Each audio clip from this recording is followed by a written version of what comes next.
começar agora mais um Integrando a Segurança dentro do canal do CT Segurança.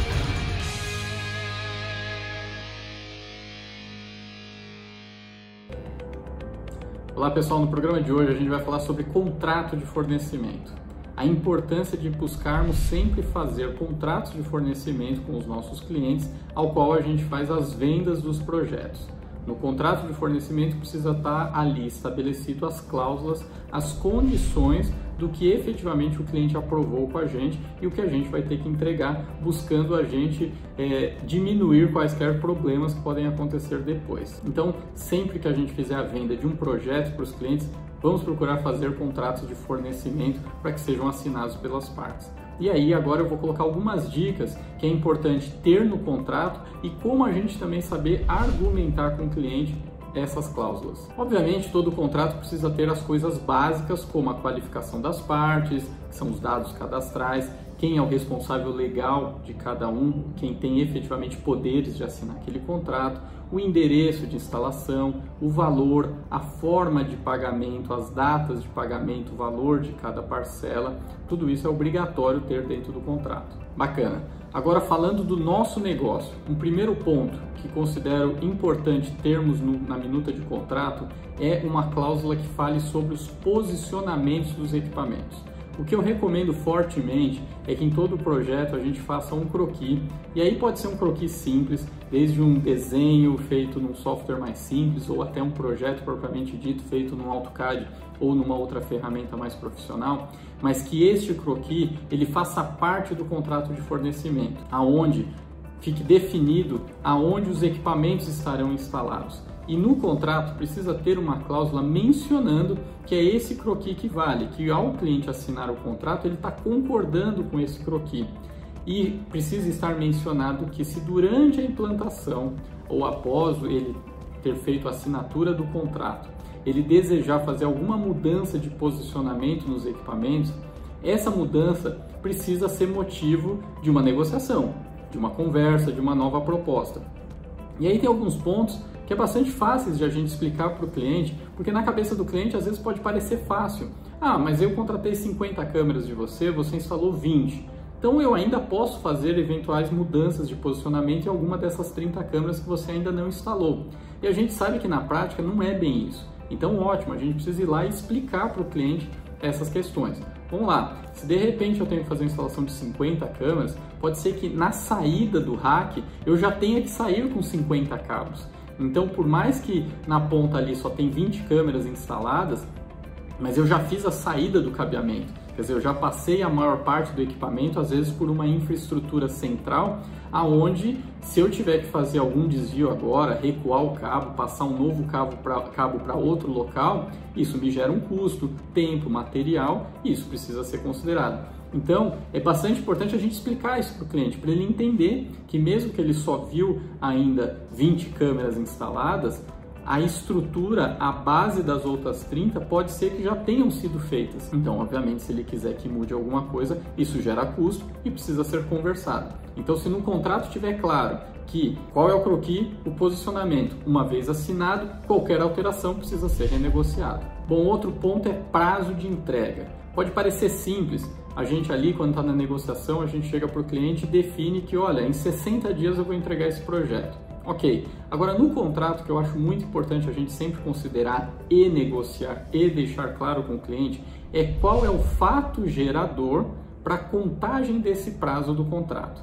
Porque aí pode gerar diversas confusões. Às vezes o cliente ele começa a contar aquele prazo do dia que ele falou, ok, está aprovado. Ele pode considerar que é 60 dias após ele assinar o contrato. Enfim, pode ter diversas interpretações. Ótimo, o contrato vai resolver isso de acordo com o que foi negociado. A minha sugestão é que o prazo do contrato comece a correr após as duas partes assinarem o contrato. Peço atenção nisso, porque às vezes o cliente assina o contrato e demora uma semana para te mandar esse contrato. Você ainda não assinou o contrato e aí ele já começa a identificar que o prazo está correndo. Ou às vezes você assina o contrato e manda para o cliente, você começa a entender que aquele prazo já está correndo, mas o cliente demora para assinar o contrato. Enfim, então é importante estar claro ali que é depois das duas partes assinarem o contrato. Um outro ponto que eu faço de sugestão é a gente sempre considerar, isso pode estar escrito na minuta do contrato, um prazo de mobilização. O que seria isso? Vamos lá, vamos pensar na prática como é o nosso dia a dia. Depois que o cliente assina um contrato, você concorda que o departamento de compras, logístico, ou a pessoa da sua empresa que faz as compras, ela precisa de um tempo para comprar o material inicial. Porque não faz sentido o material inicial de infraestrutura, cabeamento, você já sair comprando sem o cliente ter efetivamente assinado o contrato. Porque enquanto ele não assinou o contrato, por mais que ele aprovou a proposta, tudo pode mudar. E é importante ter cuidado nisso. Então você precisa de um tempo para comprar o material inicial de infraestrutura, cabeamento ou preparar alguma estrutura inicial. O time técnico precisa também fazer uma definição de quais são os técnicos que vão efetivamente trabalhar naquele projeto. Então o que eu sempre sugiro é a sua empresa fazer um estudo de qual é o mínimo de tempo que você precisa para se mobilizar e estar pronto para entrar na obra. Vamos supor que você fez essa análise e você precisa de 5 dias. 5 dias é o tempo que você precisa para ter o material inicial, a equipe pronta e entrar ali no cliente. Então, você pode colocar no contrato, na sua minuta padrão, o seguinte: olha, o prazo do projeto ele começa a contar após as partes assinarem o contrato e aí começa a contar o prazo de mobilização, que é de 5 dias, após o prazo de mobilização começa a contar o prazo de entrega do projeto. Com isso, fica mais claro e definido e mais fácil de você justificar para o cliente. Porque naquele exemplo que eu dei, você falou que entrega a obra em 60 dias e você precisa de 5 dias de prazo de mobilização. Aí você vai falar, pô, então por que eu não falo para o cliente 65 dias? Porque é importante para o cliente entender a composição do seu prazo. E não entender que, de repente, se você prometeu 65 dias, uma outra empresa prometeu entregar em 60 dias, vai parecer que você demora mais do que o outro para entregar, ou seja, que você tem uma organização diferenciada e pior que não atende ele. E não, essa mobilização todo mundo vai precisar. O que acontece é que se você não menciona, não discute isso com o cliente antes, isso vai diminuir do prazo que você pensou. E esse é um ponto de atenção, porque às vezes o time comercial, quando está definindo e prometendo um prazo para o cliente, ele promete um prazo pensando no prazo efetivo de instalação. Então, quando ele falou 60 dias, é entendendo 60 dias trabalhando. Só que a gente já sabe que a gente talvez vai perder 5 ou às vezes até mais dias, dependendo do tamanho do projeto, se mobilizando para ter as ferramentas iniciais, as pessoas, a mão de obra para entrar no projeto. Importante considerarmos isso e colocarmos na minuta de contrato.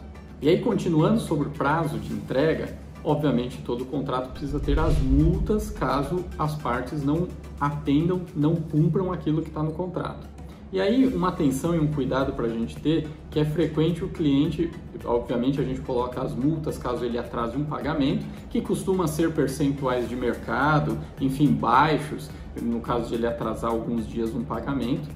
Agora, a gente precisa também colocar a nossa multa caso a gente não cumpra aquele prazo de entrega. E aí é frequente o cliente fazer a seguinte comparação. Você disse que se ele atrasar um pagamento, normalmente ele vai ter que fazer o pagamento de uma multa aí de 1%, 2%, 3% ao mês. E aí o cliente normalmente ele começa a querer devolver esses 2%, 3% por dia de atraso da obra. Vamos lá, não faz muito sentido e não é muito justo, né? Porque se você está dando 2%, 3% de punição para ele por mês de atraso, não faz sentido que você seja punido com 2%, 3% do projeto inteiro por um dia de atraso. Então aí vale a pena isso ser conversado com o cliente para que o percentual do atraso da obra seja semelhante, similar, seja paralelo à multa que você aplica no caso de ele atrasar um pagamento. E esse é um ponto que pode parecer simples, mas eu já vi diversos instaladores e integradores terem problemas gigantescos com isso. Imagina que o cliente fez ele colocar no contrato que ele tinha uma multa de 3% ao dia de atraso. E uma obra de 90 dias, ele atrasou 5 dias. Olha, 5 dias para 90 está errado, óbvio, mas não é um atraso tão grande. E ele teve uma punição de 15% do valor total do projeto. Muitas vezes isso supera a sua margem de contribuição, sua margem de lucro, toda a sua efetividade do projeto. Enquanto se o cliente atrasou 5 dias um boleto, ele vai ter uma cobrança muito menor que isso. Bom, além de todas as demais cláusulas básicas, como segurança do trabalho, as responsabilidades nossas quanto às questões trabalhistas, no contrato constar os horários que a gente pode trabalhar, Em condomínios maiores, a gente pode colocar uma cláusula dizendo que o cliente precisa sempre disponibilizar uma vaga de estacionamento, por exemplo. Gente, esses são todos os pontos que às vezes a gente fica retraído de conversar com o cliente. E na hora que a gente fala é super fácil conseguir. E isso às vezes pode representar uma economia de custo. Imagina aonde você de repente está exercendo um projeto, executando um projeto, tem lugares que a diária de um estacionamento não é valor baixo. E aí o cliente ele tem essa disponibilidade. Só que aí a gente fica apostando que ele vai ter essa disponibilidade depois. Não, vamos trazer para antes da negociação e colocar em contrato isso, que fica muito saudável. O cliente sabe que ele precisa fornecer aquilo, você sabe que você não vai ter aquele custo e a coisa anda muito melhor. Bom, todo contrato eu recomendo que tenha um anexo tratando sobre garantia, para você deixar claro como vai ser a sua garantia. Se um site, se balcão, qual o prazo, qual o tempo de garantia para equipamentos, qual o tempo de garantia para acessórios, qual o tempo de garantia para mão de obra. E aí eu recomendo que você assiste o nosso episódio do Integrando a Segurança, onde a gente abordou sobre contratos de manutenção. Lá eu detalho um pouco melhor sobre essa questão contrato, garantia. Mas o importante é que o que você conversou e negociou com o cliente vá para esse anexo de garantia do contrato de fornecimento. Bom, e para finalizar, um anexo do contrato de fornecimento precisa ser a sua proposta comercial. Aquela proposta que você efetivamente mandou para o cliente falou que está aprovada. Onde ali vai ter marca, modelo, quantidade dos equipamentos e de mão de obra que você fechou com o cliente que você vai precisar entregar para ele.